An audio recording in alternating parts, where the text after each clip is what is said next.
Hey guys, Brent here and welcome back to brentmailphotography.com. In today's lesson I'm going to show you how I restored older images and brought out the life back into them. Check this one out. This is the before and this is the after. And have a look at this one.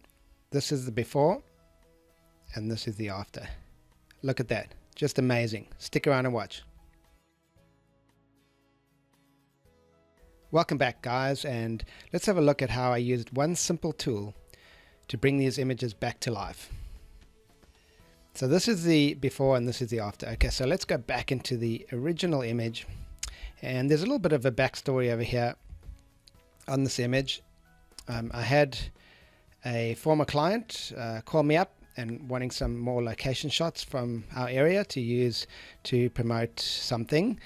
And I guess the story is, if you're ever photographing images in your area and you might use them in the future, keep them somewhere because you can resell them again. And this image was taken many years ago and I managed to resell it again. Got quite a few $100 from a few images that I just basically recycled again.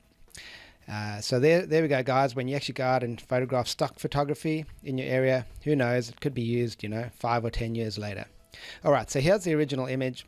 Not bad, but for me the sky is a little bit dull in this image. So what can we do? One simple trick is to use the graduated filter. Alright, so let's click on the graduated filter and I'll just drag it down from the top right over here. Alright, so something like that, where we get the graduated part working up there. Okay, I'll just double click on the exposure and the contrast to get them all back to zeros, and then we can actually show the overlay mask if we want to.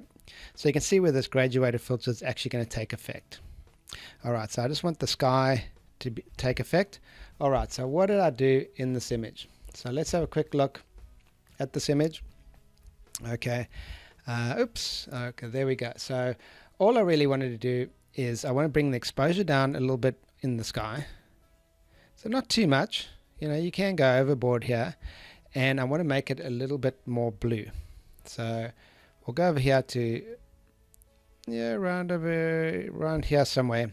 Now that's just too much. Let's have a look at what that looks like. I think I've just brought the exposure down just way too much over there. So let's have a look at what it looks like without that filter and with that filter. Okay, it might be a little too much, so let's go back this way a little bit.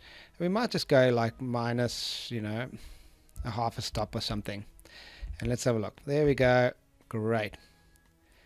And that's about it. I might bring the shadows up a bit. Let's see if that actually helps. Yeah, because right now it's just a little bit too dark up here and I'm seeing a little bit of noise. So let's bring the shadows up a little bit over there, about over there. Cool. So that's it guys, really easy. Just hit done over there. So all I've done over here is, let's go to the before image. There's the before and there's the after. I've just used the graduated filter just to make the sky a little bit more blue, as if you're wearing polarized sunglasses, and it just brings this image up. It just brings it back to life, and that's what I did to these images. It only took me 30 seconds to put the graduated filter in there, and I can bring them back to life. It's just awesome. So let me show you another one. We'll go to this image over here, which is what I took at the marina in my area quite a number of years ago. I mean, I'm talking, close to 10 years ago, probably, or 8 years ago, can't remember. But I shot this as an HDR image when I first photographed it. And let's have a look at the before from this one. There we go. There's the before and there's the after. Alright, so what did I do here? Can you guys guess? I used the graduated filter again, and I did a few other little things. So let's have a quick look at what I did over here. Alright, so the first thing, let's go back to the original image when I imported it. There we go. Cool. Alright, so there it is, a little bit dull. I mean, still a great image, but we can make this so much better with the technology we got nowadays. Alright, so the first thing to do is, let's have a look at the basic sliders over here. So I'm in the basic panel, and let's crank up the shadows a little bit. There we go. So you can see the shadows are a little bit dark, so I'm going to crank them up a little bit, maybe around over there. Cool. And then what I do is I use the shift, hold down shift and double click on white, and double click on blacks, and let's see what it does.